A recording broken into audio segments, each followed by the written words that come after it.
Welcome to another edition of Two Up Front, presented by Sports Radio America. I'm Baxter Colburn. And this is Simon Provan. What the heck is going on today, Simon? Holy cow. I don't know. That's weird. Okay. Maybe now it sounds good. Okay. There we go. Know. Goodness.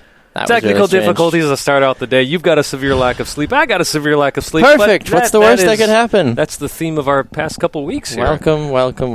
We only can say welcome so many times. My goodness. That is so strange. Okay. I think I figured it out. I don't know. Hey, just for the record, Baxter is the one doing the producing responsibility. Oh, there it is. Okay. There we go. I know, for once. At least I was like, hello, everybody. No, I think we're good. Oh, hello. I'm only like a fourth through my coffee, too, so I'll blame it on that as well. Okay, there you go. That works. I think we're okay with everything that needs to go on that one. Now you're adjusting my levels, too. Yeah, there we go. There we go. Are we good? Are you good? I'm fine. I'm good. Hey, welcome everybody guys. to Two Up Front. So glad to have you here. I think I turned too many dials too far. Well, whatever. Anyway, hi guys. Thanks for being here with us. Now that we've wasted the first minute and 45 seconds of our show. So glad to have you here. Another exciting edition of Two Up Front here for you today. We have some great guests coming up later on in the show as well. Washington Spirit head coach Jim Gabarra will be with us to preview the upcoming season for his Spirit team and also talk a little bit about women's soccer as a whole. He's been around for a long time, a very knowledgeable man that Simon and I had a chance to speak with last week and then had the interview playing today. So it was great to get to speak with him. And you always like talking to coaches, Simon, you've always mentioned. And I do. I think it's because, as I mentioned to other people as well, I did a lot of watching. I mean, I played a lot on the field as well. But the older I got, I wasn't as good as my brothers. They did far many other big things than I did. So I did a lot of watching of the game. Good choicing of words. Thanks. Far many good things on the field. They did. I can't English today. Anyways, no. So my passion, not passion, but I enjoy talking to coaches because that's where a lot of my background is. Not that I've coached a lot, but and I do coach. What a great show we got going on. You appreciate it. Here's what I'm saying, because I've watched so much with my brothers playing. I watched a lot with my sister playing. That's kind of what my perspective is. Sure. You're used to seeing it from the bird's eye view. Yes. Okay. So that in that aspect, you'll hear Simon and Jim go at it a little bit, which is a lot of fun. So we'll see what they have to talk about. Also, though, coming up later on in the show, we will have United States International and Western New York Flash midfielder Sam Mewis on our show as well. She'll be chatting a little bit about her recent time with the women's national team and also with the Flash as well, as she's continuing to come into her second season for the Flash, and what it's like to also have a sibling in the league as well. So we'll hear that interview a little bit later on. So before we get to all of that, though, we want to remind all of you that you can listen to the show right here on Sports Radio America from 5 to 7 p.m. Eastern Time on Thursday evenings on sportsradioamerica.com and on the TuneIn app, and you can get us on demand on iTunes, iHeartRadio, and on Spreaker.com as well. And we're also on Facebook. You can find us just by searching Two Up Front. Please like that page. We've actually been getting a lot of likes recently, so I want to thank everybody for that. We're about 140 away from 500, so we'd love to hit 500. I'd say middle of next month. Before Copa America. There we go, before Copa America. So if you got friends out there that haven't listened to the show or do listen to the show but haven't ever liked our page, have them go there. You can also follow us on Twitter at 2UpFrontSoccer. Of course, our own Twitter handles at Simon Provan and at Baxter Colburn. Because really, where else can you find such fantastic, articulate, exciting hosts like Simon and I at 1 o'clock on a Wednesday afternoon? If you do want to listen to the show live, you can also find us here on Spreaker.com on Wednesdays from 1 to about 2:15, 2:30 p.m. Central Time as well. So you can listen to that, and if you don't have time to get it on Thursday nights.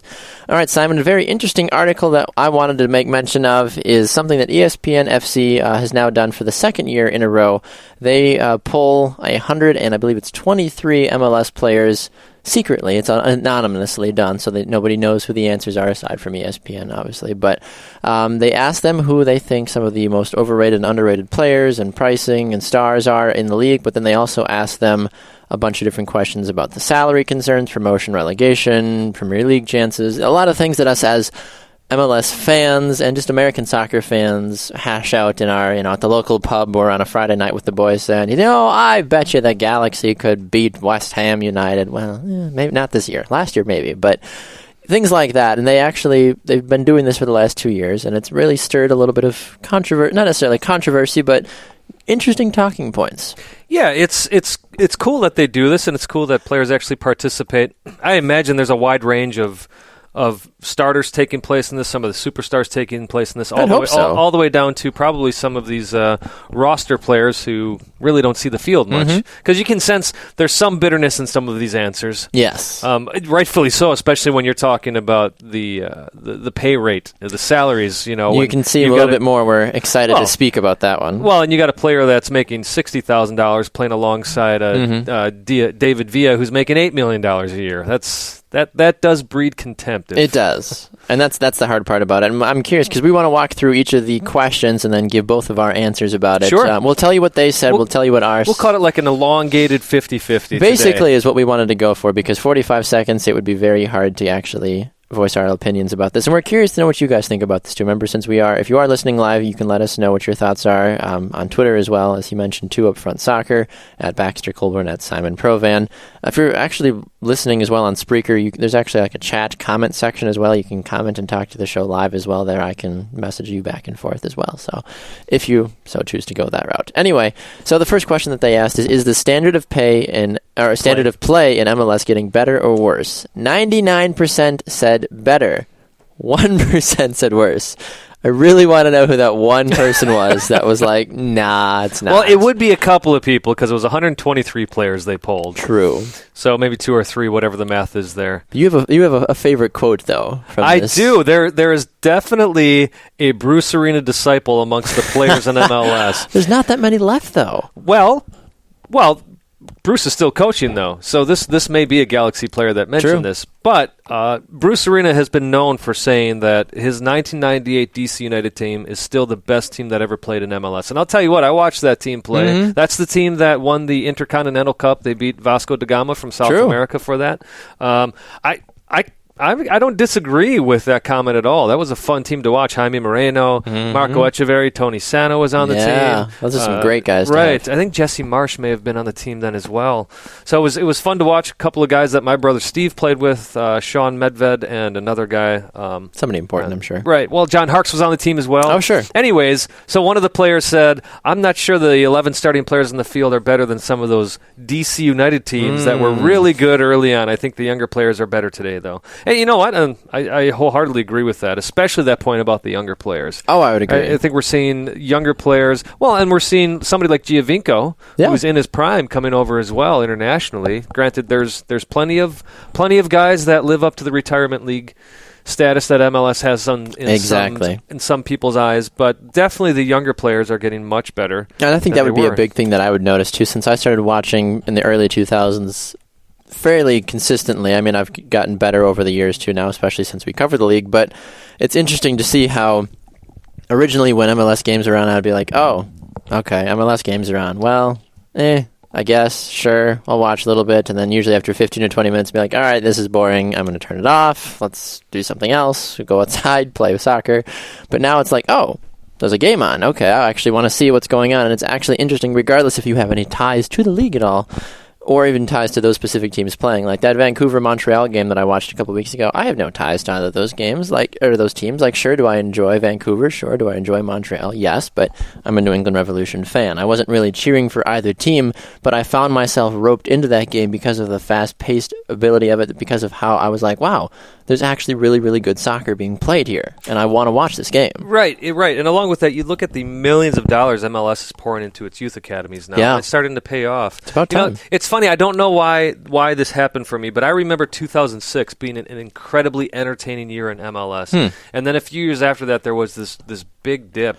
For me, when you're talking about these neutral games that were going on, 2006, I think it was one of the first years that MLS was paying rights fees, or ESPN was paying rights fees to MLS to air the games. Okay. I just remember that being a year where every single game I wanted to tune into because it was good soccer being played. And I feel like we're back to that place with MLS where, like you said, there's these neutral games.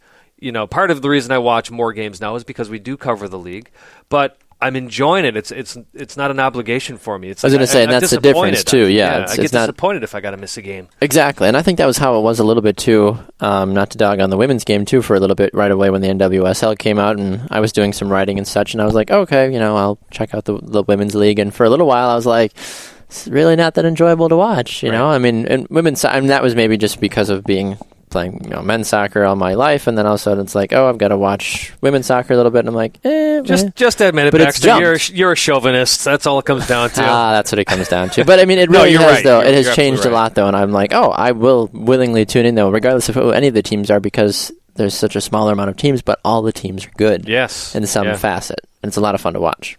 Some players are concerned about talent being diluted as the league continues to expand. You certainly don't have that in the women's game. If anything, you've got a plethora of talent on these 9 teams in the NWSL that makes every game so exciting to watch. Oh, yeah. So what was the next question, Simon? Does United States head coach Jurgen Klinsmann give MLS players a fair chance? 65% said yes, 35% said no. And what do you say, Simon? No, absolutely not. I was going to say, I was like, and then there's Simon's stat. It's not even so much that he doesn't give MLS players a fair chance, but I think, Benny Feilhaber is a strong argument to say that, look, here's a guy that's playing top of the game, best midfield in the league, arguably last year, and he doesn't get called up again. But it's more of the double standard he has with what he expects from his players in Europe. He says to everybody, in this grand scheme of things that you've got to be playing, you've got to be starting. If you're not starting, I'm not calling you in. Yet he brings a Julian Green into a World Cup team. That's a quality player that is playing in the 4th division. He's tearing it up, though. Honestly, though, he is. He's actually doing really well. In the Bundesliga? Yeah, in the 4th division. In the 4th division, yeah. Yes, right. So I wouldn't consider the Regionalliga, whatever it's called in the fourth division. I was like, what? In German soccer. Yeah.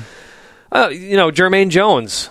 Granted, he's playing in MLS, but he's not playing, but yet he keeps getting called up. So there is this favoritism towards the German. I have nothing against the German Americans coming in. No. I mean, Jonathan Brooks, awesome. He's a very good young defender. Red, white, and blue. He does. So I don't want anybody to take this as me being a xenophobe or anything like that.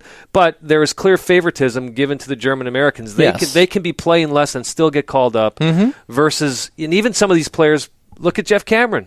He's been starting for Stoke, or he was starting for Stoke, and still not getting called up to the national team. No, I agree with you on that one. I think Jurgen Klinsmann, day one, when he walked in, he grabbed his little posse of guys. He grabbed Clint, he grabbed Michael, he grabbed Landon for a little while there, and Josie, and a couple of those other guys, and a couple of German Americans, brought him into a back room and said, look, this is what's going to happen. This is kind of how I'm feeling regardless of what's going to happen. I'm new to this team. I don't know much about it. I'm going to lean heavily on you guys. You're going to have to try to bail me out at times, whatever. And I think he still has a fairly good relationship with some of those guys. But you do wonder, and us folks who follow MLS closer, it's like, Josie Altidor's not playing well. Why are you calling Josie up, or Clint Dempsey? I mean, I get the Clint Dempsey that is a great effect, point. But I feel like at times it's hey, we had this understanding in the beginning. You help me out, I'll help you out, kind of thing, regardless if that's really what happened or not. But from an outsider's perspective, it seems like no matter how good or bad they're doing, if they're starting or if they're not starting, there's those core group of 8 or 9 players that you can always bet. And I understand consistency that we always preach. You got to call in the same players, Jurgen. You got to, be consistent with who you're calling in. But at the same time, be consistent with the quality of players that you're bringing in as well. Not they're just the name. Well, that's great that Michael Bradley can ping a ball 80 yards or whatever. That's great, but is he actually doing well? Right. On a side note, pretty exciting news that Borussia Dortmund did announce that Klinsmann has called in Christian Pulisic. Thank you, Pulisic. May not play the first World Cup qualifier game coming up, but he may play in the second. Oh, okay. I heard that he would probably play in Columbus if they did use him. So that would be exciting for him. And a journalist did ask Klinsmann, are you really expecting that he might actually play? And Klinsmann said he wouldn't be here if I wasn't expecting him to play. True. And what's exciting about that is that would get him cap tied to the U.S. And if you haven't seen this kid play, you got to tune into 17 years old. 17, yeah. And that was the original thing too. Is some folks were saying, well, why isn't he called up to the U23s? And that was one folks. Well, Yedlin wasn't called up to the U23s. He was called up to the full team. There was another player as well that I can't John Brooks wasn't called to the U23s. Right. Yeah, Brooks and Yedlin weren't called to the U23s because they feel, and there was an interview that Andy Herzog did with Extra Time Radio at MLSsoccer.com, and he was saying, he's like, well, yes, obviously if they're available for the second leg, we might use them. He's like, but they're playing at such a high level, and he and Jurgen have such a good relationship. He's like, I felt like they were needed more for the senior national team, which is obviously where we want our players to go. So if they can do a good thing there, obviously I want them to go do that. And that's a good segue into the next question. Should MLS continue during international breaks? Yes. 8% said yes. 92% said no. You say yes. Well, yes to an extent, because I feel like the league is big enough that they can continue on. And that's great that you see these articles come out at MLSsoccer.com where it's like, hey, 65 MLSers called up to the league or whatever, called up to the league. Which is fantastic. Called up to their teams. Called up to their teams, yeah. Called up to their teams accordingly or whatever, like depending on when the breaks are accordingly. So like for this last one, I think there was only like 20-some across all teams that were called up. So the league continues to expand. There's still plenty of players. There's still plenty of teams that I understand the quality of play might dip a little bit for maybe whatever the break is, 2 weeks or so, sometimes what it comes up being. Realistically, if the league wants to do it, maybe only play 1 or 2 games during those 2 weeks. Don't back heavy, 3 or 4 whatever games during that time and be like, look, just plan out your schedule accordingly. Say, look, yeah, we can still continue to play because it's money for the league, which is great. More experience for some of those younger players that might not see the first team, but that gives first team coaches an opportunity to be like, oh, look, my guy that, is sometimes a late sub or doesn't get to play a lot in the reserves, I'm going to give him a chance to start now against team like RSL who doesn't lose a lot of their guys out, or even a team like New England who doesn't lose a lot of their guys out, who's still fairly good, when they've got their full squad out there. I'm curious to know what they can do now. So it's only 1 or 2 games, but it gives them a better opportunity, and I feel like keep going with it. I'm on the opposite side. I say it should not continue. I was re-looking at the question. They're going, wait a second, did I read that right in my head? No, I don't think it's worth playing during the breaks, because even what you're saying is a lot of these teams aren't going to have their starters anymore. Sure. So even if you're giving your younger player more time during these breaks, it's essentially going to be just a reserve game anyway. So depending on the team. Right, but for the most part, most of these teams are, if you got 65 players being called up to national teams, you only got 24 or 20 teams in the league. That's at least, averages out to over 3 players a team. But also, the league is strong enough where it doesn't need to continue. It used to continue because it basically didn't want to be forgotten about in those 2 weeks. And it already does. It doesn't completely take a break like we see this weekend. There's only 3 games being played. So I wouldn't have a problem. I don't have a problem with them taking a break, because I also think it's, when you're considering the playoffs, the competitive advantage some teams could get out of that by continuing to play while other teams don't play. The team that doesn't play, maybe they've got injuries, now they're going to get healed. The team that does play, maybe the team that they're playing is going to be far weaker because of these call-ups, and then they basically get a quote-unquote unfair win, an unfair 3 points. That could have huge ramifications come playoff time. That is true, yeah. it all depends on when the breaks are as well. Like at this time of the season, they're going to, continue to play on. It's a short weekend. You're 3 weeks into the regular season. And I understand, like a win or a loss now might be, important or not, but at the same time, you've only played 3 games. It's not going to completely bury your season if you win or lose for week 4 of the season. No, and that's something that I still have an issue with. I don't think 12 teams should be making the playoffs. At most, No, 10, not at all. At most 10, but I'd prefer it be 8. Top 4 in each conference. No, I agree with you on that one. I found it interesting, too. I was going to say, so that when games this early in the season are being played, they do mean something. That's true. That is very true. And I found it interesting, too. I play FIFA 16 a little bit every once in a while when I have free time, which doesn't happen very often. So, last year when I played FIFA 16, no, it was this year, but I noticed that for MLS, they try to keep the game as authentic as possible, but for MLS, they still only do the top 5 teams to go to the playoffs. They don't do the top 6 teams. Even though they continue to change the game according to what MLS is doing, they still only do the top 5 teams. And I think maybe because the knockout rounds are a little confusing or what it was, or maybe the changes took place after the game was made or something of that nature. But I made that discovery the other day. I was like, oh, it still is only the top 5 teams, which is interesting. So, which is fine. I'd rather that. So this next question's interesting, and I know we've already kind of continued to speak a little bit longer on some of these than we've wanted to, but we have some time today. So your commissioner for the day, what's the one thing you'd change about MLS? Right, the top one was salaries. I'm actually, if I was a player, I'd be focusing on what was second most popular, and that's free agency. Okay. And I'll explain why, because if you take care of free agency, you're basically also taking care of salaries. Mm-hmm. Because if it's true free agency, then there can be some bidding wars going on, which then is going to affect salaries of the entire league over time. Mm-hmm. So, I don't think players are really looking at this in the best way. They're thinking just purely monetarily, whereas I'm saying, hey, you can think monetarily, but also kill two birds with one stone. Yeah, that's very true. And that's one thing I will say. Now, look, it's still a step in the right direction for how they got a little bit of free agency. Mm-hmm. You have to be 28 years old and at least 8 years of service to the league. But I still think the players should have held their ground with the free agency. I agree. Because what they by not holding their ground, it really weakened their argument now going forward when the next CBA comes up in, I believe, 6 years. Is it 20, I think? Or no, it's in 5. It was a 5-year deal, so it'll be 20. In 4 years, right? Yeah, I'd agree with you on that one to an extent. I also, and maybe this is just as a personal preference, I'd love a little bit more transparency with the rosters. I feel like that's a little ridiculous. Only 3% voted for that. I mean, as a player, you see a different side of everything. But even just from someone that's just trying to cover the league, it's ridiculous. I'm still trying to figure out how the heck Colorado got to the top allocation spot and how even things the last couple of years, too, for certain players coming in and out and Drogba going from Chicago and then all of a sudden he's at Montreal. And I'm like, but how did what? Just no. I feel like you get rid of that. Right. And I feel like you get rid of the issues. And I like you said, that transparency, that free agency, that salary, just tie it all into one.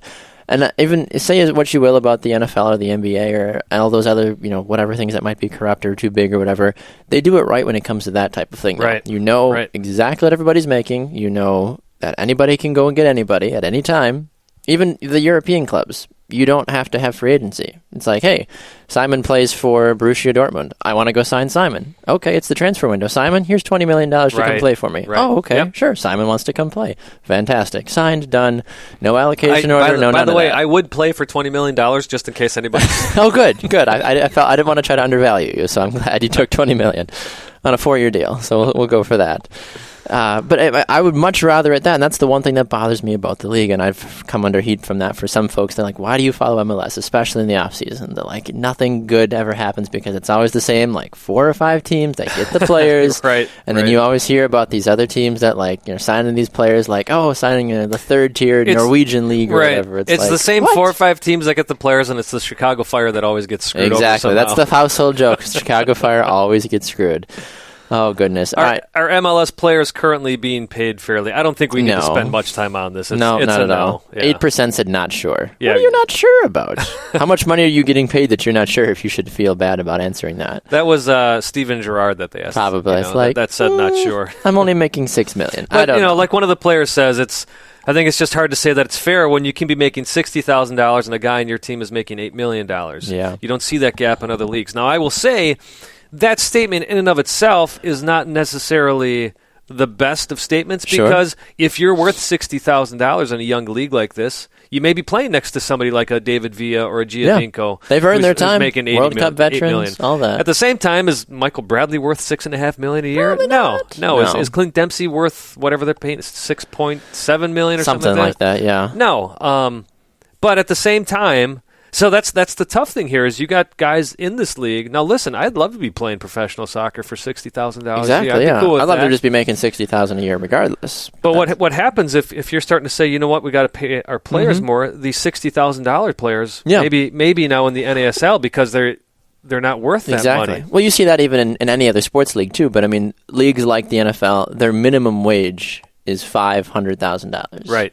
You will never see the field, never do anything. Maybe you appear on special teams once a game. You will still leave with $500,000 for the year. Right. And I get it, bigger league, bigger TV contracts, all that stuff. But setting and you still hear about whoever Von Miller making $100 and some million, and maybe the other guys on the team are making whatever 20 and 15 and whatever. So I get it, it's different, and they earn their contracts different ways in the NFL too. But the base minimum is still big enough that you will be just fine. That goes back to the CBA talk, as you mentioned.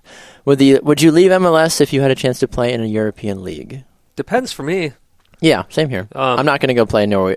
I'm not going to go play in Sweden. Yeah, I don't know about that. I mean, if it's still a first division league, I may still want to. If I know it's my one shot to play in Europe. I'd probably stay in MLS. I might do it. I might go. It depends on who it is. If it's one of the big countries, and maybe this is just me, my millennial spot speaking, where I only want the spotlight, showing my millennial right now, pardon me. If it's England, France, Germany, Italy, especially Italy for me because I have heritage ties to there, I would definitely love to go play in Italy. But if I'm getting offered some smaller country, like if the Austria First Division says, come play for us, I'd be like, I'd rather stay in MLS just because I know MLS is growing. I know that I've got a better chance of, still having a lot more interesting things happen here in MLS. And that's just the American side of me also talking. Sure, because I can see what it's done. And the way I look at it, for as much as I've been accused of being an MLS fanboy, I look at it as part of it is I wish I could travel much more than I do, which is almost not at all. Mm-hmm. So I'd love to go experience a different culture. Sure. I'm obviously not against it. So whether it is a country in Scandinavia, whether it is Austria, whether it is Belgium, there's two things to that. One, it's going to give me the opportunity to play in another first division somewhere else. Yeah. Two, if I'm over in Europe, chances are better that I may be able to play in a bigger league. Mm-hmm. Now, here's the other flip side of this. I don't want to go to the Premier League and sit on the bench for 90 minutes every week. No, just to say, hey, I played for Manchester City. Exactly. Did you actually play, or did you just wear the jersey and hang out for 90 minutes every week? I'd much rather be playing every week, and therefore I'd stay in MLS if that was the case. Yeah, absolutely. A couple other ones quickly we want to talk about. Do you favor promotion or relegation in MLS? We've heard Simon and I talk about this. 49% said yes, 51% said no. Yeah, and this actually flipped because it used to be 64% were in favor of it. Yep. The playoffs to me are just as exciting as promotion and I agree. Take away two of the teams that make the playoffs, or even four, as you mentioned, and just have a little bit more fun with it. Best way to determine a playoff champion, or a champion, is either playoffs or single table. 60% said playoffs, 40% said single table. Yeah. I go back and forth on this. I think single table is I don't like single table. But single table can be exciting for the top if you four have teams. Promotion and relegation. Exactly. But maybe this is me being an American. I have no problem. I love with the playoff system. Yeah. And you know what? It's a very American thing. Nor do the Europeans. There's this thing called Champions League. Oh, that's right. It's a playoff. What? Yes. The Europeans doing playoffs? Stop. The World Cup is a playoff. The Euros, Copa America, the Olympics, the FA Cup. Playoffs. All the countries' cups, those are all playoffs. So it's and I get that what people are going to say is, well, no, but those are outside of the league, which I get. Yes. I would love to see a Premier League playoffs. Top 8 teams make the playoffs. Right, but what happens with a single table, non-salary capped league is that's just it. You got 4 or 5 really good teams. Now, granted, Leicester is an exception this year, but how often does that happen? Once every blue moon that happens. Does the signing of stars no longer in their prime hurt or help MLS development? 55% said they still helps MLS development. 21% says it hurts. 24% says depends on the player. I'd agree with that. I agree. More so it depends on the player. It depends on the player, and this is a question I honestly don't think either of us can answer. We got to be in the trenches to really know. Mm-hmm. I'd agree. You got to be in the trenches to know the true answer to this question. Mm-hmm. I mean, I was always the big advocate too for it's like, hey, a Drogba, somebody comes over. If I'm a young forward, I latch on to that person and say, you've done this, this, this, and this in your career. Teach me. How can I be better? Like, and every player's different. Some people view it like, oh, great, they're bringing in some old retired guy to take my starting job. Great. I'm obviously not valued. It all depends on your attitude towards it. Yep. Just got to be willing to learn. What draws international players to MLS? Living in North America, money, growth of the league, quality of play, new experience. 53% said living in North America. Yeah, it's interesting for me to see that because I think, again, this one, for the layman, I'm going to say, well, obviously they're cashing in on their last few years. Yeah. But then again, you've got somebody like Giovinco. He wasn't playing much at, I believe it was Juve that he was playing at. Yep. Is that right? And he comes over, and he's the star of the league. He's getting called up to the Italian national team. Mm-hmm. So for him, I think it was just a change of atmosphere and trying to regain his form. But again, for me, these guys are talking to these guys every day. They're going to have a better sense. So I honestly cannot answer this question in a fair manner. I completely agree. Will celebrity owners like David Beckham and Will Ferrell attract more big-name players to MLS? 72% said yes. 26% said no. 2% said depends on the player-owner.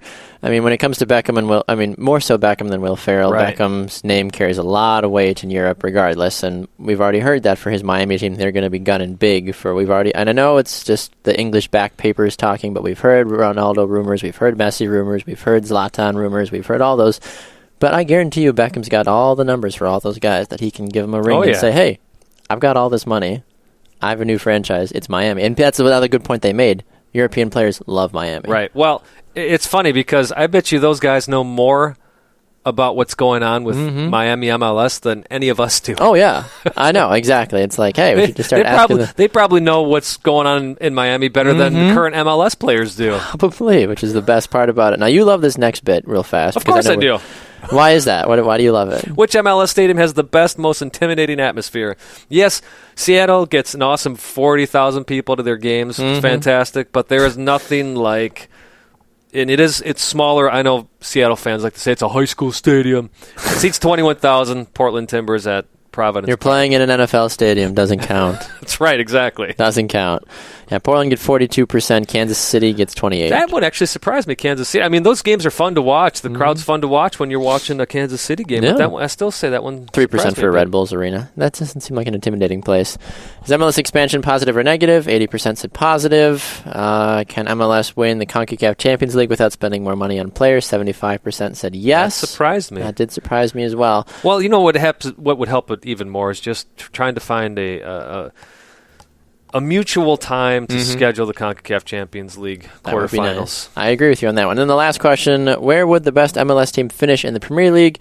1 through 4 had 0%, 5 through 9 had 17%, 50% said 10 through 14, and then 33% said that they'd be battling the relegation zone. Yeah, I think most clubs would be mid-table, but then you got teams like DC United who couldn't score a goal. But the 98 DC United. Hey, I'll tell you what.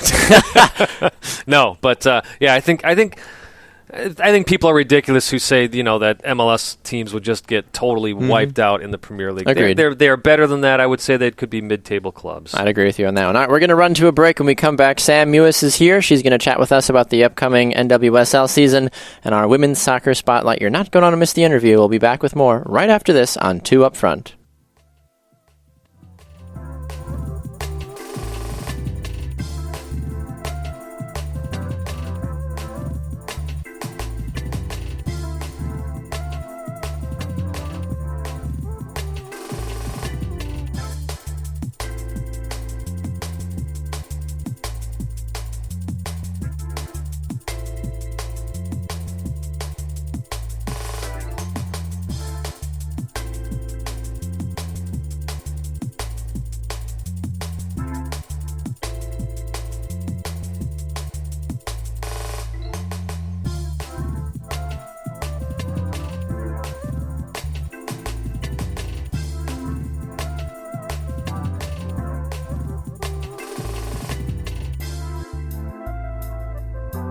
Presented by Sports Radio America. I'm Baxter Colburn. And this is Simon Provan. All right, Simon, it is time to chat a little bit about the women's game, and we have a fantastic opportunity to speak with Western New York Flash midfielder and U.S. Women's National Team midfielder Samantha Mewis this afternoon. Sam, welcome to the program. Thank you so much for taking some time today. Hi, guys. Yeah, no problem. Thank you for having me. You're very welcome. Now, we need to get the formalities out of the way right away, Sam. Is it Samantha or is it Sam? That way we don't mix things up here the rest of the broadcast. Sam is great. Fantastic. Awesome. Okay.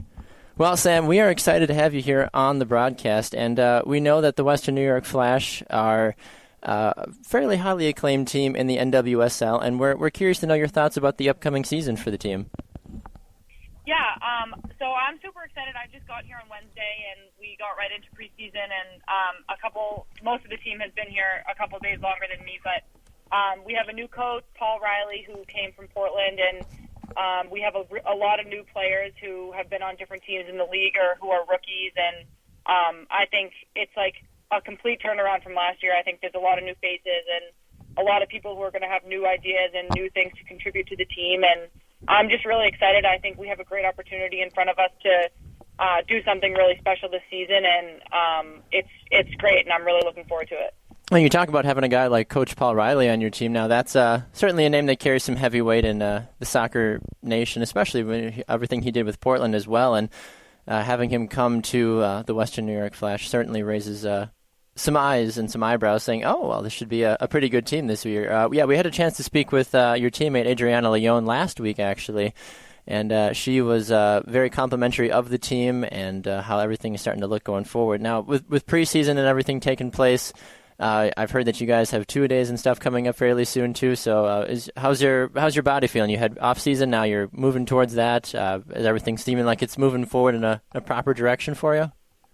Yeah, it's been an interesting off season for me with all the things I've had going on with the national team. So I came in a couple days late, and I feel good going forward. I think I came in and we had a couple two-a-days. We had some fitness testing, and we scrimmaged against West Virginia. So my body's feeling good, and we have a day off today, which was really nice, I think, for everybody who had a long week last week. But I think, the communication between the players and the coaches concerning our bodies and the physicality of all this in preseason and all the hard work we have to put in is going to be super important. But Paul and the rest of the coaching staff seem really open to listening to how we feel, and we're starting to implement some new techniques and ways to communicate that and ways to make sure that we're staying on top of everything so that we can avoid injury and things like that. So I'm feeling good, and I'm really excited about going forward and getting my body in the best position possible to perform. Yeah, speaking of the national team, Sam, you what a great way to prepare for the upcoming NWSL season by playing in the She Believes Cup, playing against some of the top teams in the world. So you got a couple of goals under your belt now. I'm just curious whether the pressure to contribute right away starts to go away now, or do you always feel some pressure when you're out there putting on the red, white, and blue? Yeah, I mean, playing at such a high level and representing your country, I mean, it's such a huge honor, and I'm still pretty young to be doing that, and I put a lot of pressure on myself, and of course always wanting to contribute and wanting to feel like you belong out there and wanting to feel like you've earned this opportunity to play for the USA. And I think, it's scoring a couple goals has been so great and super exciting for me, and I hope that I can continue to do that. I want to impact the team as much as possible, and I want to contribute as much as I possibly can, and there's always going to be this nagging need to contribute to the team, and you always have to earn your place, and I don't think that's ever really going to go away. It kind of just makes you want it more, and it revalidates the fact that you're there and that you want to keep being there. So it's been super exciting and great for me, and I hope that I can continue to get opportunities to play with the national team. Talking with Samantha Mewis here on Two Up Front, U.S. International and Western New York Flash attacker. Now, Sam, you mentioned the fact that even as good as you and other ladies might be on the team, the upcoming tournament is the Olympics, and we're going to even see some ladies that were part of the World Cup team, which, as we all know, won the World Cup and was incredibly successful, not make that roster, which is kind of surprising, but with the World Cup, it's a smaller roster, and as you mentioned, it's that tighter competition. Do you have a general idea yet, or has Coach Ellis at all even hinted that you are in consideration to go down to Rio? No, I really have no idea. I mean, I hope, obviously, and I'm doing everything in my power to put myself in a position that I'm available for selection, but I really don't know, and it would be such a dream come true to even be considered to go, so I'm just really trying to keep my body healthy and perform as best I can at every opportunity that I get so that I might be considered to be a part of that roster. Speaking of that roster as well, you have a sister that plays in the league, has spent some time as well with you in the red, white, and blue. Do you two, have a little off the field competition going with each other all the time, or obviously trying to make each other better to get called up to the national team?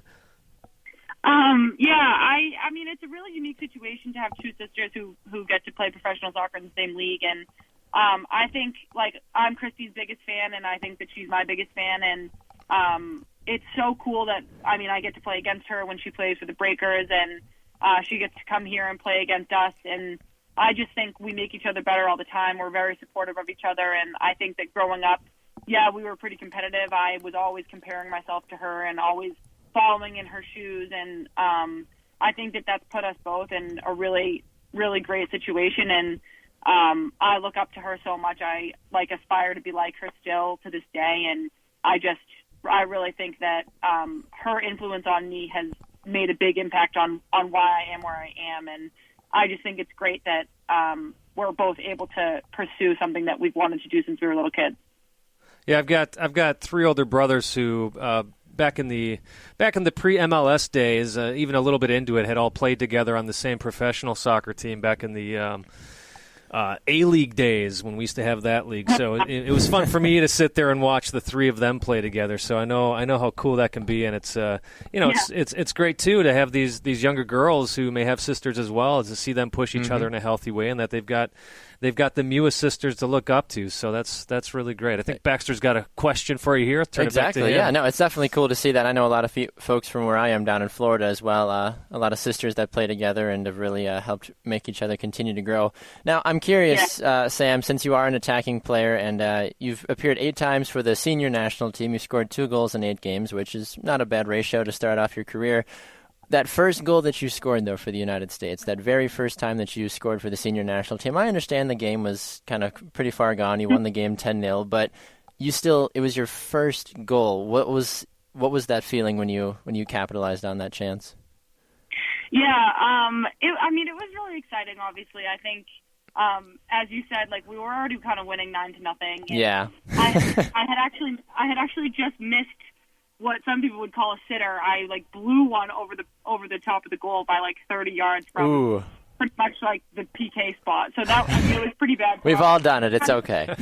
I know, but I was kind of kicking myself about that, and in my head was just there's only a couple seconds left. I mean, we might as well. So I kind of took off and shot, and it went in. And I mean, it was so exciting. I obviously wouldn't change a thing, and it was really, really cool. And kind of funny how excited my teammates were for me when we had clearly kind of already won the game. So it's a great memory to have. I mean, it's kind of a funny story, and just obviously really cool and something I had wanted for a really long time. And, it was great. It was really exciting.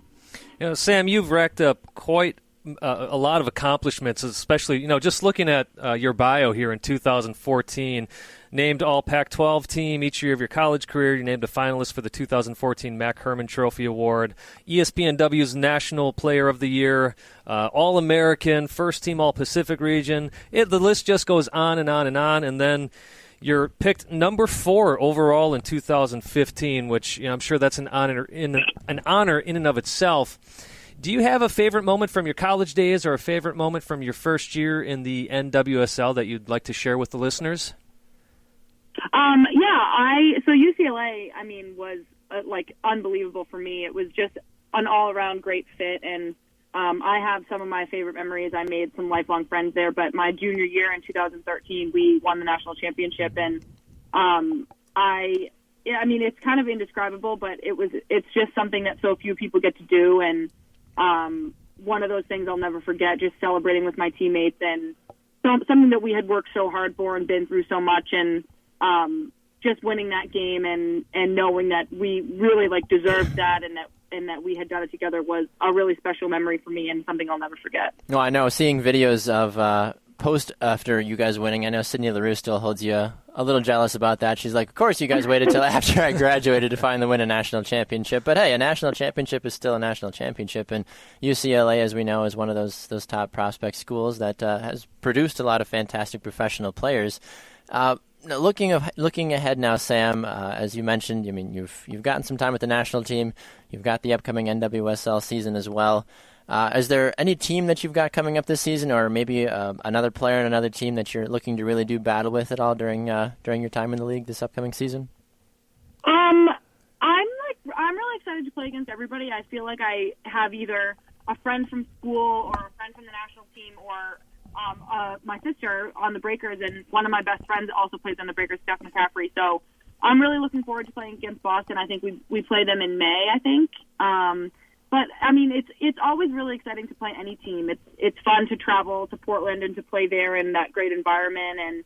And we play Kansas City, our first game, April 16th, who are the defending champions of the league from last year. And every team really has a new challenge that they bring us, and every time we travel is a new opportunity to see how other teams run their program, and I just think all of it is great, and it's such a fun experience for me and something that I hope this year more people get on board with. Absolutely, yeah. And you mentioned, though, too, with this upcoming league, I mean, it's really exciting, and you've got some big challenges right off the gate as well. Right, which, again, you've accomplished many big challenges. You've been part of the U.S. national team program all the way back to the U17 days for yourself. You have any players that you looked up to when you were younger and still take things from them and try to add into your game at all? Yeah, I mean, when you think about those, that like 99 Women's World Cup team, and you think about like Mia Hamm and Julie Foudy and Michelle Akers and that mentality that they had, it was this never say die, we're going to win no matter what mentality. And I remember watching that 99 World Cup and obviously all the World Cups and Olympics since then. But I think that group of women, I mean, I had a poster of Mia Hamm on my wall growing up. And as I got a little bit older, Abby Wambach and Carly Lloyd and all the girls that are on the team now. So it's crazy for me to go and train with them and get to kind of feel like I'm a part of their team now. And I look up to all of them so much and everything that they've done for the game. And I obviously try to emulate what they do every day. And it's something I'm going to have to work at for a long time, I think. So all these women on the national team are like great role models and great people. Do you still have those posters on your wall now? No, my parents repainted my room. Oh, okay. So, the posters aren't there anymore. Did you? I'm assuming now, in your travels with the U.S. national team, you probably had an opportunity to meet some of those ladies, as you mentioned, that were either from that World Cup team or are still probably around the team at all. Was there a mixture of professionalism but also fangirlness as well when you got to meet people like? Oh my gosh! Even still, I posted this on my Instagram the other day. My jersey was hanging up next to Becky Sauerbrunn. Oh wow! In the locker room, and I wrote on my Instagram, I was like, I am on this team for this game, but I still feel like a fan, and it's such an honor to see my name next to hers. I don't feel like it belongs there yet.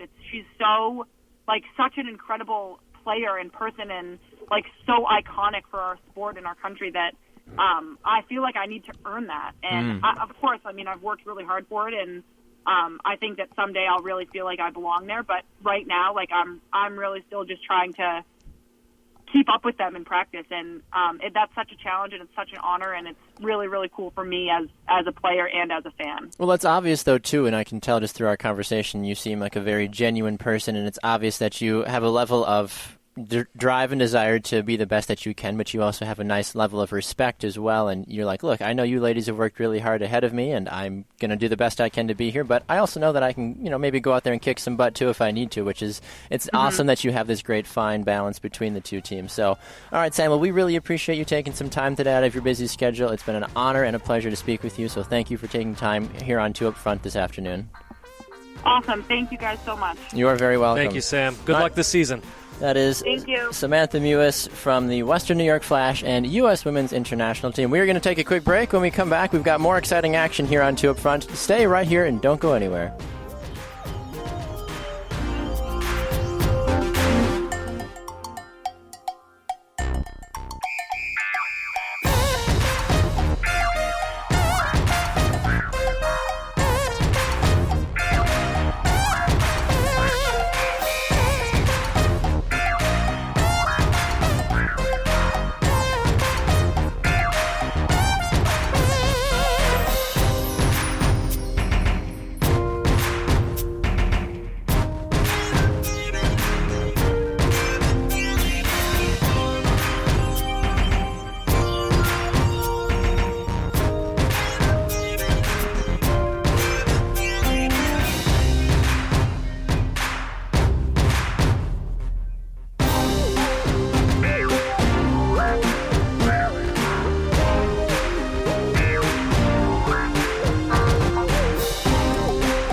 Welcome back to another edition of Two Up Front, presented by Sports Radio America. I'm Baxter Colburn. And I'm Simon Provan. Fantastic chance getting to speak with Samantha Mewis of the Western New York Flash and U.S. Women's National Team. Great gal. She seemed very full of life and very peppy, and it was great to chat with her about that. And definitely going to be keeping an eye on how her and the Flash do this season as well. And somebody we'll be talking to hopefully again later on this season. It was great when she was talking about that 99 World Cup win. It just sent me in a flashback. I was in a hotel room in Las Vegas with my recently...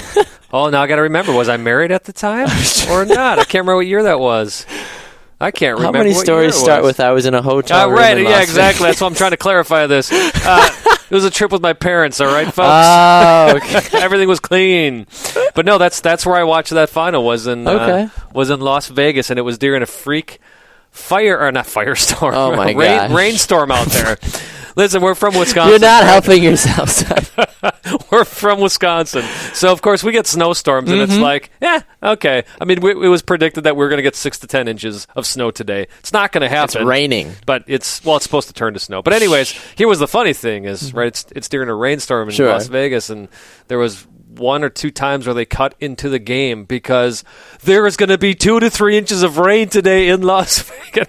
Oh, no. Shut down the city. city. If anybody out there is listening from Vegas, first of all, don't ever go with my picks for MLS and put money on them. But second of all, I get that the sewer system at that time couldn't handle that kind of rain. But it was just rather funny that here I am watching the Women's World Cup game, the championship game, and Las Vegas is freaking out over 1 to 2 inches, maybe 3 inches of rain. Yeah, that's Vegas for you. All right.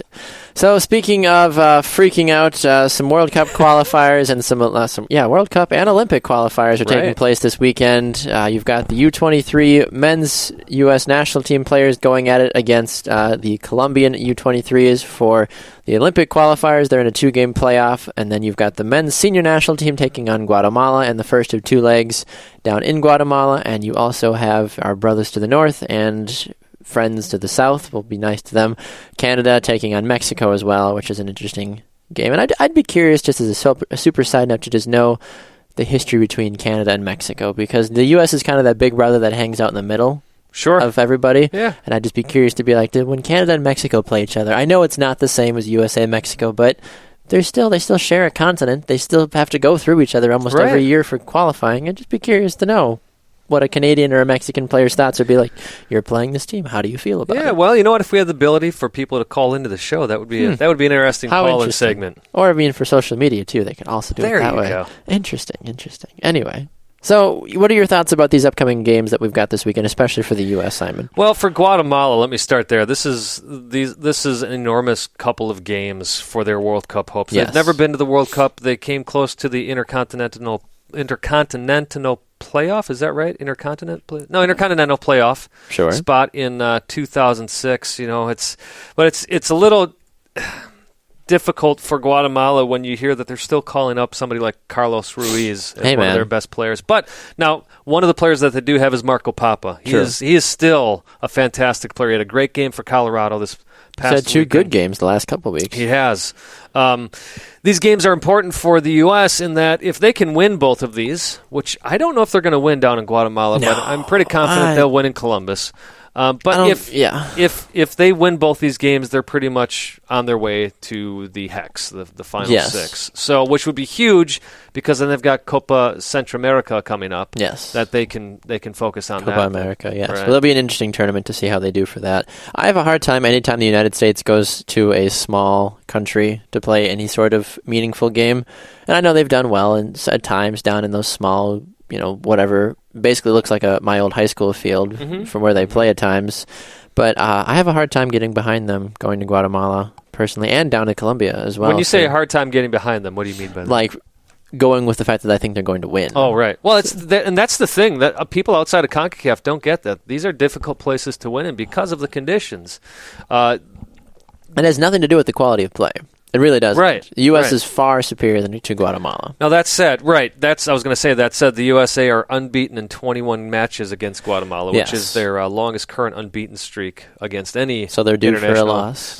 Well, that's the scary thing. In U.S. soccer terminology, they're due for a loss. So, I don't know if we want to throw out a prediction. Sure. It's part of our predictions I think it's going to be a low-scoring affair. Okay. Myself. Do you think there's going to be a victor?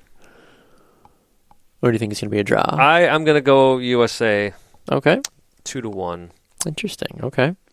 I mean, obviously, I want the U.S. to win. American pride. I want this to be, World Cup qualifying. This is huge. This is very important for us. However, like I said, I just have a hard time. I can see this being like a U.S. scores early game and Guatemala steals a goal at the end and they end up with a draw. So for the first time this year, I'm going to pick a draw. Well, I'm not going to argue much with that. Looking at a couple sites, that's actually a very popular pick. Mm-hmm. But you know me, I don't like to go with the traditional type of pick. If Guatemala loses both these games, by the way, they're pretty much Sure. They're done. What if they draw both games?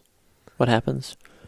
Everybody's alive in Group C in CONCACAF. Interesting. Everybody's alive. Well, except for who is it? St. Vincent and the Grenadines. They're pretty much toast. They're getting destroyed by everybody. Fair enough. But Guatemala is on a 3-win out of 5-game streak, I guess you could say. But guess what?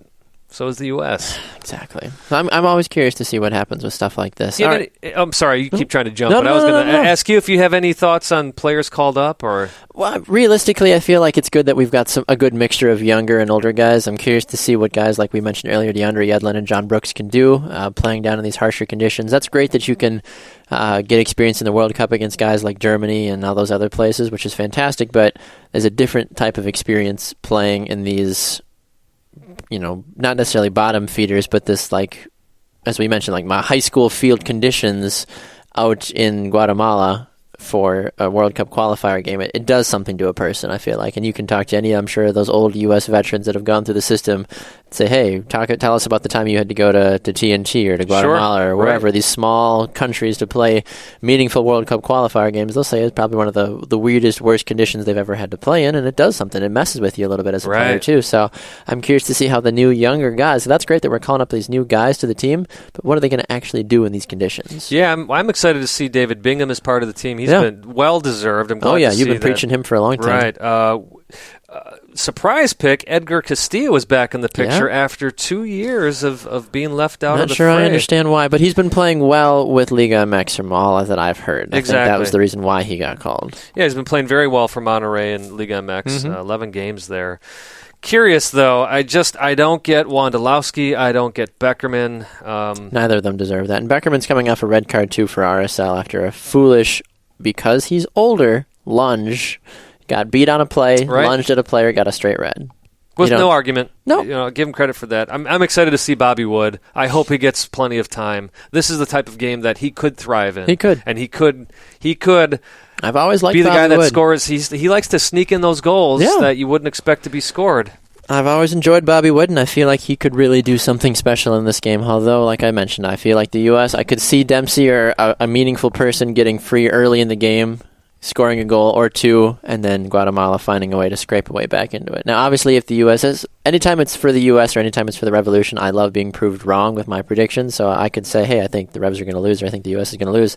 You can prove me wrong anytime with those. Absolutely. I love when the other thing actually happens. And, of course, with the national team, the wild card is, and I'm really not saying this to complain, the wild card is you never know where Klinsmann's actually going to play players. Exactly. Especially in a game like this, that's why I'm more comfortable saying I prefer a draw or feeling like Guatemala might lose, because Guatemala could still come out and win 1-0 or 2-1, and then U.S. could still come back in Columbus on a good field and a good atmosphere and drop 4 or 5 goals on this team. Just a couple of quick notes.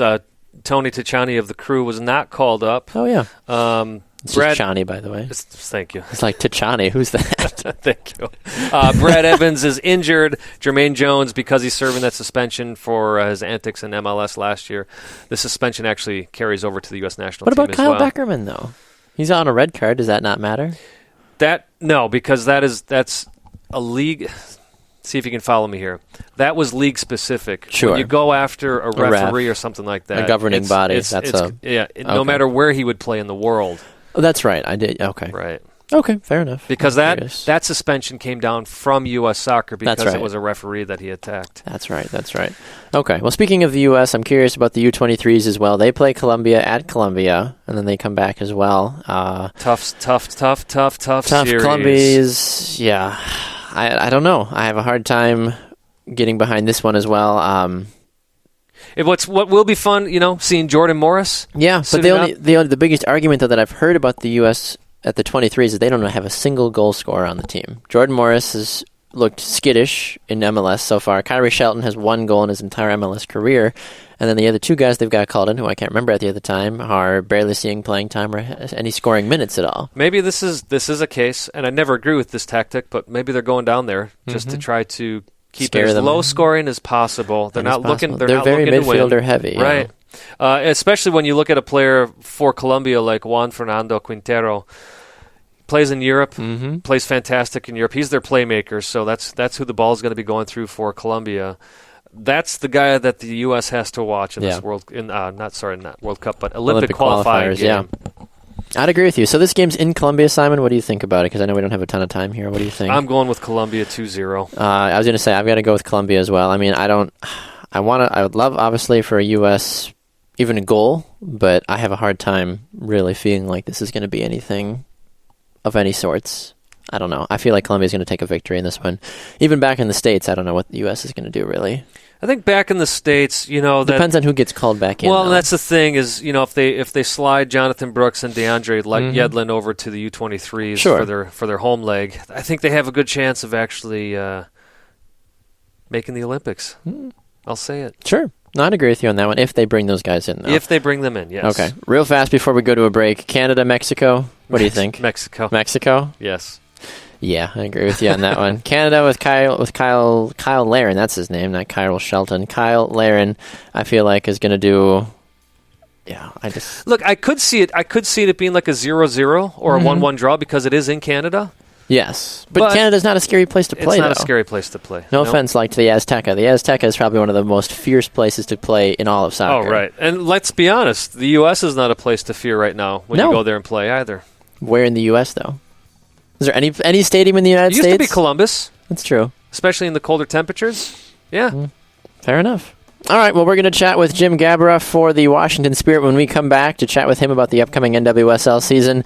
Got a couple interviews, so you're going to hear more from other people than you are from Simon and I. That might be a blessing in disguise for some of you that prefer to hear what other people have to say than us. So we'll come back with that interview, and then once he's done with that, we will come back again and wrap the show up with a few predictions and some power rankings and some other MLS-geared things and look back briefly on what happened in the last week in MLS. You're listening to Two Up Front, presented by Sports Radio America.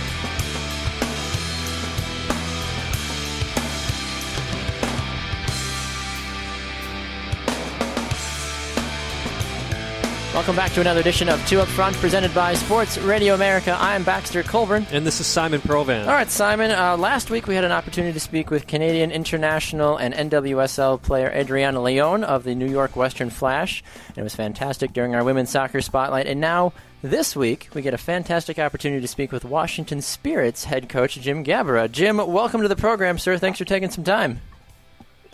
Thanks for having me, guys.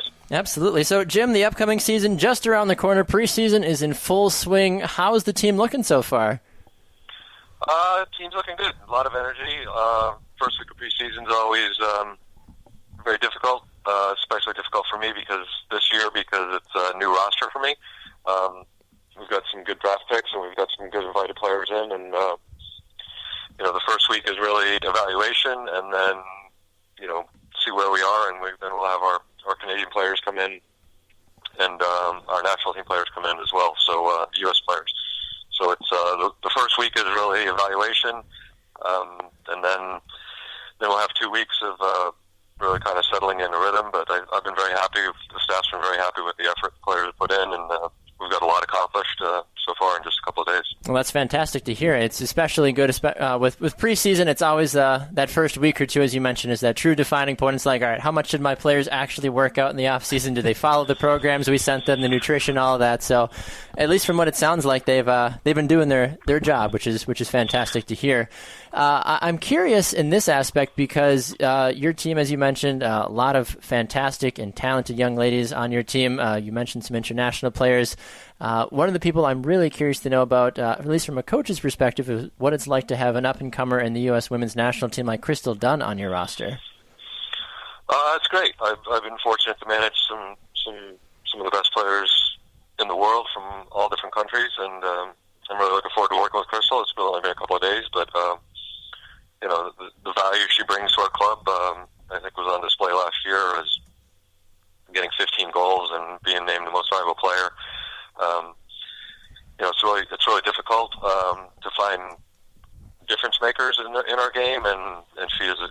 absolute difference maker. So, I think it's been my approach to come in and try to help her along the way of improving and getting better as a player and more well-rounded, and also put some pieces around her that are going to help her and help the club. Who are some of the players? And get more wins. Oh, sorry to interrupt you. Sorry, I was going to say, who are some of the players that you mentioned putting the right pieces around a young and exciting player like Crystal Dunn? Who are some of those ladies on your team this season that you're really looking to either see how they produce or that they will be able to step up and do some great things?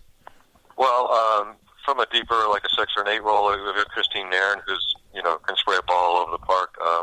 Very, very technical player. We've got Diana Matheson, who will probably be like a number 10, and yep. Our Argentinian player Bonini's coming back from an ACL. That's someone who we look to kind of fill in a 10 role. And I felt the biggest need the roster had was a real number 9, a target forward, goal scorer, and we're fortunate enough to be able to discover and sign Katie Stengel. So I'm really looking forward to see how she mixes in with all of those players and how it all plays out. We haven't had an awful lot of time together so far, but. So far I've liked what I've seen from them. That's fantastic to hear. Talking with head coach of the Washington Spit, Jim Gabarra, here on another episode here of Two Up Front. Jim, another question for you in regards to opening day, April 16th. It feels like it's just around the corner, honestly, but at least maybe in my opinion from covering and following Major League Soccer, it feels like the season ends and then it starts again almost instantaneously. But with NWSL, I feel like there's a little bit more downtime. Is that just how the league is designed, or does it feel like, at least from a coach's perspective, that you blink and all of a sudden the new season's upon you?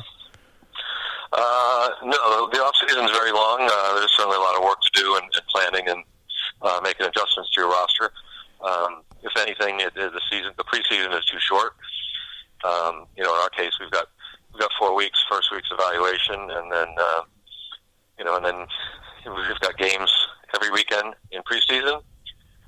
And, then the season starts, and it seems like once the season starts, or preseason starts, all of a sudden, you blink your eye and the whole season is gone. So, yeah. Our season is off-season is probably too long, but it's kind of the path and the point we are in our development of our league. Now, how long have you been around the women's game, for those that don't know? 15 years.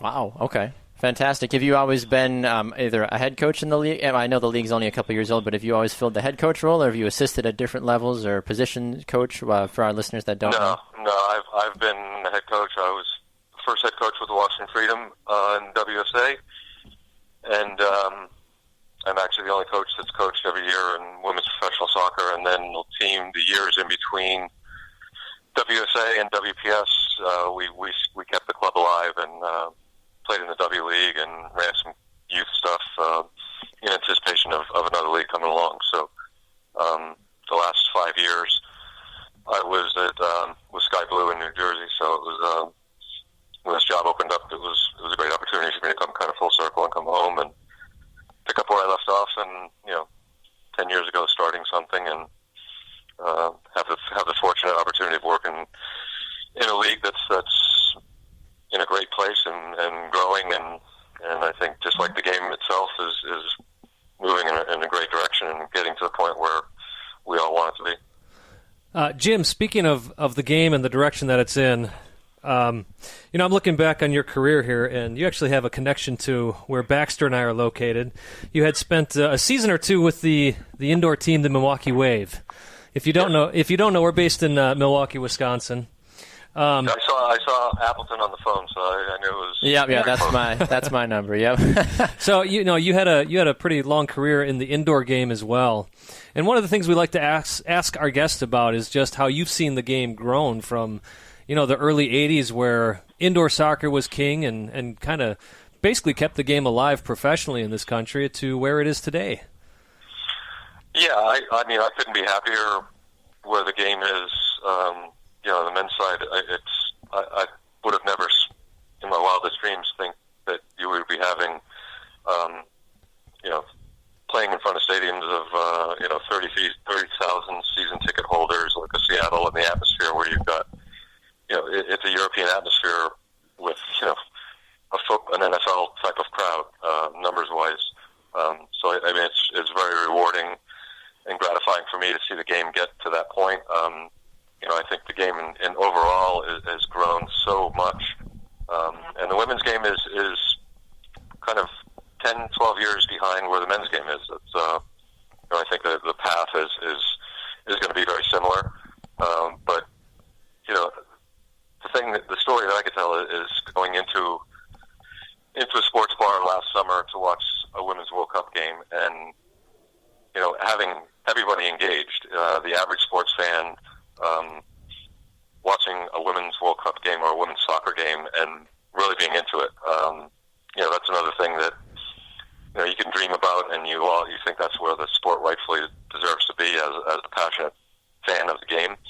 But to actually see that where the average fan knows about a women's national team game or the women's national team. I mean, that's something that I didn't even being a very optimistic person, I didn't think that was going to happen this soon. So, the game itself is in a great place in this country, and I think it's just going to get exponentially better. Right, that's the next question I have for you. Is you have been involved with the leagues that have started up and then folded, started up and folded, and of course we've seen that in the men's game for years until MLS finally started to get a hold. What does the NWSL have to do to get to that point where, well, thankfully we can say where MLS is right now? I just think it's a matter of time and making sure it's grown at the right speed. I don't have any fears that would hit another roadblock like we have in the past, simply because the structure of this league is completely different, and the overall mindset and the thought process of ownership, having U.S. Soccer involved, and all the talk is about expansion. Where the past two leagues it was about if we lose a team or a team folds and a league folds, and then can we get it going again? And the first two leagues only lasted 3 years each, both with different kinds of problems. But this league is built upon a model of stability and sustainability and cost containment, so that it's going to be around for generations to come. So I don't know if it's anything that the league has to do outside of realize that it is women's soccer, and it's something that's always going to take work. It's not something that you can just put out there and say, all right, we're going to this is going to sell itself. We'd all hope that that's going to be the case in a couple of years, but for us, on the ground right now, we have to continue to work hard and make sure that we're increasing revenues so that players can get paid more and that our season could be longer, and we can continue to grow, in my opinion, the best women's league in the world. Absolutely, and I think one of the good things that I see too is the cooperation now too between the NWSL and MLS. Yeah, they're helping fantastic each other to see the out. partnerships going. But bringing this back to Washington Spirit, this season, what do you think the fans can expect? You finished fourth last year. Obviously, you're always looking to improve, but if you could talk to the fans out there right now. Granted, it's early. What's something that you could say to them that they can expect in this coming season?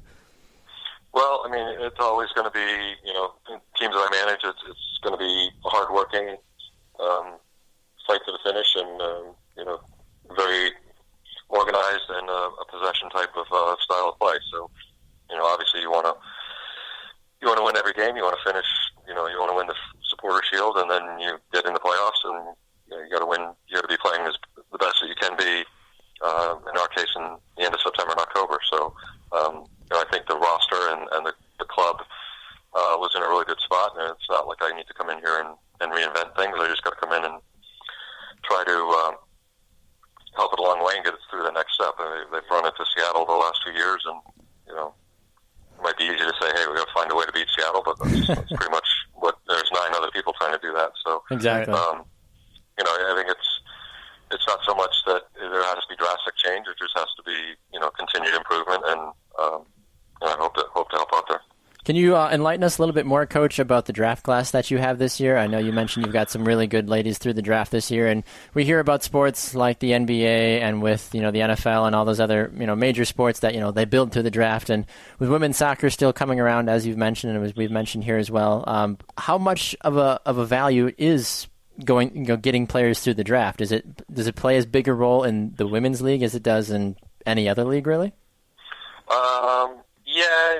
It kind of differs year to year, and where we are now, where we've got 10 teams, that's an awful lot of jobs. I mean, there's also the strength of draft class varies every year. I mean, this was a probably a middle of the road kind of draft class.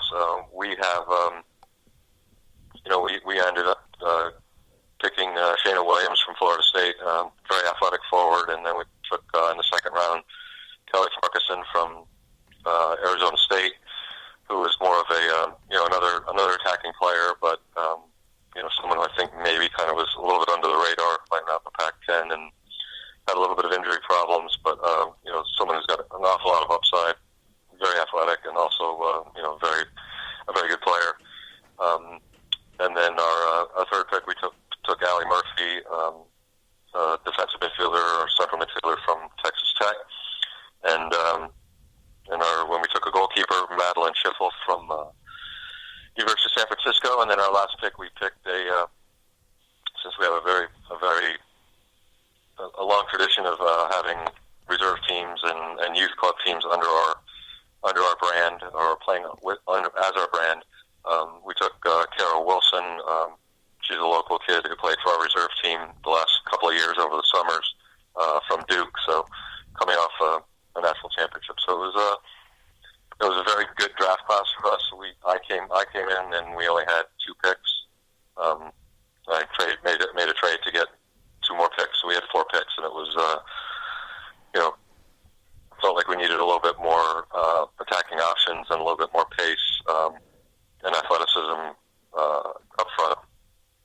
Well, that's fantastic. Yeah, it definitely seems as the game continues to grow. I know for true lovers of the game of soccer, they're like, wait, why does America have this draft thing? It's funny how it works, but at the same time, I mean, it is a very American thing, obviously, to do the draft. But teams like the Washington Spirit and all different kinds of teams that we hear, and MLS and NWSL can benefit out of it, and you find some of these up-and-coming talents that maybe you might have missed in the scouting realms or something. So, well, Coach, we really appreciate you taking the time today for coming on our show and speaking a little bit about the upcoming season.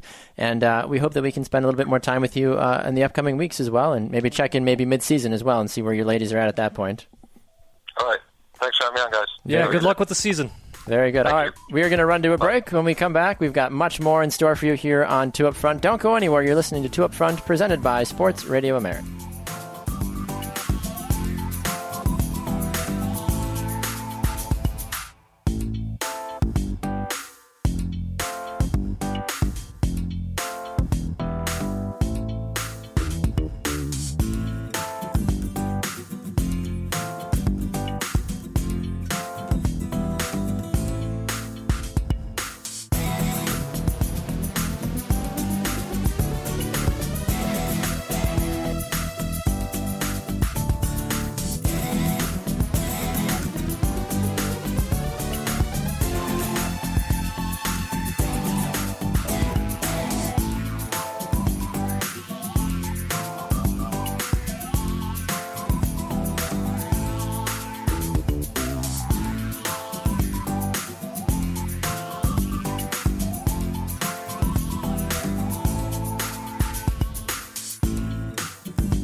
Welcome back to another edition of 2 Up Front, presented by Sports Radio America. I'm Baxter Colburn. This is Simon Provan. All right, Simon, we've had a fantastic show. We've gotten to chat with Sam Mewis of the U.S. Women's National Team, and we just chatted with Washington Spirit's Jim Gabarra as well.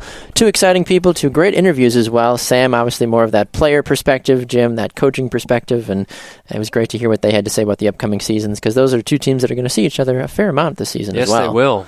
All right, well, we have some power rankings, some predictions, some I believes, and all that stuff, so I'm going to let you run point on this one, Simon. What would you like to do first? Yeah, let's go ahead and start with the power rankings. Okay, sounds good. For those of you that don't know, Simon and I offer our top 5 teams in MLS and our power rankings. Last week, who did we have in our power rankings last week, Simon? Right, I had Toronto at number 5, Sporting Kansas City at number 4. You also had Sporting at number 4. You had NYCFC at number 5. Sorry, jumping all over here. We both had San Jose at number 3, and then we flip-flopped our 1 and 2. You had Montreal as your number 1, Houston as your number 2, and therefore I had Houston as my number 1, and Montreal as my number 2. Yes. And it looks like, we're following a similar theme this week. It's always tough with our power rankings because it's early in the season, so sometimes it's a little bit of a gut feeling goes into it. So I will say that with my number 5 this week, it's actually somebody I never thought I'd put there, but they've had a good couple of weeks, so I had to do it. I've got Philadelphia Union as my number 5. Okay, yeah, I've got Orlando at my number 5, honestly. I think Kyle Larin, and I know what folks are saying. They're like, well, Orlando, they've only won one game, but Kyle Larin and what they're doing right now, and the fact that they've done enough to not get blown out of the water in their first 3 games without any of their big stars. I agree with you. I actually struggled with putting Philly there over Orlando. Okay. And frankly, you know what? I just referred to the standings. Philadelphia's got 2 wins. Orlando has their first win. And granted, they're undefeated, Orlando City. They've got 1 win and 2 draws. So it was a tough one for me. And Larin has scored in every game, too. Here's the way I feel about it. It's kind of like I look at them as children sometimes. Sure. I know Philly's not going to be in the power rankings for much longer, so I'm going to give them 1 week in the power rankings. Oh, my gosh. You're giving them a participation trophy this early in the season? So nice. They've earned it, though. They have earned it. They have. Chris Pontius has done a great job, and they've won back-to-back games, as you mentioned. Number 4 for both of us. I have the Montreal Impact. They've dropped from my number 1 all the way to my number 4. Who do you have? I've got San Jose as my number 4. They've dropped 1 spot. Yep. Yeah, and I'll give you a quick preview here. Basically, my 1, 2, and 3 dropped a spot from last week. It's pretty simple. For those that were playing at home. Okay. Right. Mine swapped a little bit. My number 3 is interesting. It's going on a bit of a leg, but they have the LA Galaxy at number 3. Yeah, you did. They weren't in your rankings at all last week. They were not, no. But they've won 2 games. They're undefeated at home this season. They won the California Classico fairly convincingly. Yes, they did. As 3-1. Yassi Zardes had 2 goals. I mean, anytime you have a young, talented player like that making some big moves, that's what you want. And I think LA has at least earned a temporary spot in my top 5 for now. Yeah, and I've got Montreal at my number 3. Same thing. It's early in the season, so I don't want to hit teams too hard, for one loss. Sure. So I keep them where I have them, or not keep them, but I just knock them down. Yes. One notch to number 3. But it's also because of who jumped to my number 1 spot. Yes. Yep. We both have Houston at number 2. Yeah, that game against New York Red Bulls, 4-3. What a barn burner! It looked like Houston was actually going to walk away with the win. There it was a flip flop of a game, but it looked like Houston might win.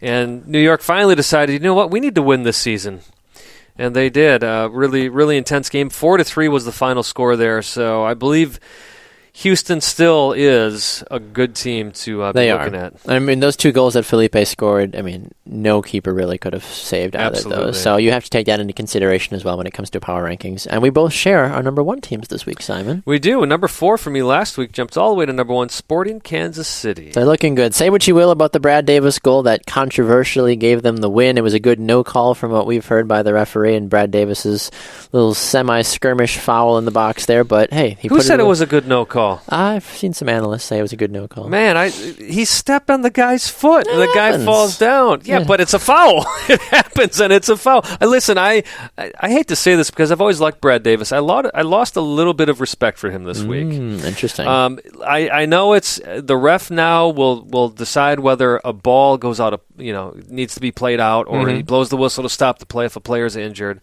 But Brad Davis calls for the ball as if he's going to knock it out. Everybody stopped playing. Both teams stopped playing. Sure. And then Brad Davis just continued with the play. And even both teams were like, what's going on? Okay. And that's the only reason is that his team, Sporting Kansas City, stopped playing.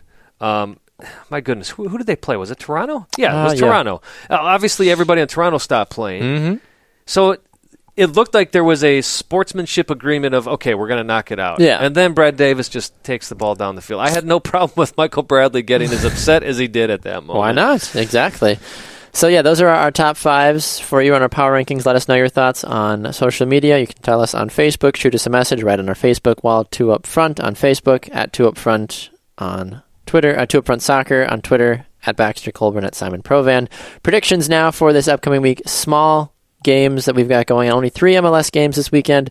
NYC FC and the Revs, DC United and FC Dallas, and Vancouver and Houston. Who are your 3 picks? Yeah, I'll go through this real quickly. I'm actually going to take New York City because New England has not looked good. Okay. New York's primed to score a bunch of goals in this one. I'm going to take FC Dallas over DC United. Okay. I actually really don't have an upset pick this week. Although Vancouver, maybe you could argue is an upset pick, but I'm going to go with Vancouver in this game as well. Interesting. So okay. New York City FC, FC Dallas, Vancouver, only 3 games. I'm not taking any draws. How about that? Wow, look at that. I am taking one draw. I'm taking a draw between the Revs and NYC FC. I've got FC Dallas, and I have Houston winning. All right. And then we both have Colombia beating the U23s and Mexico winning. And then we also have USA beating Guatemala, and I have a draw. So look at me pulling out all the draws this week. It's crazy.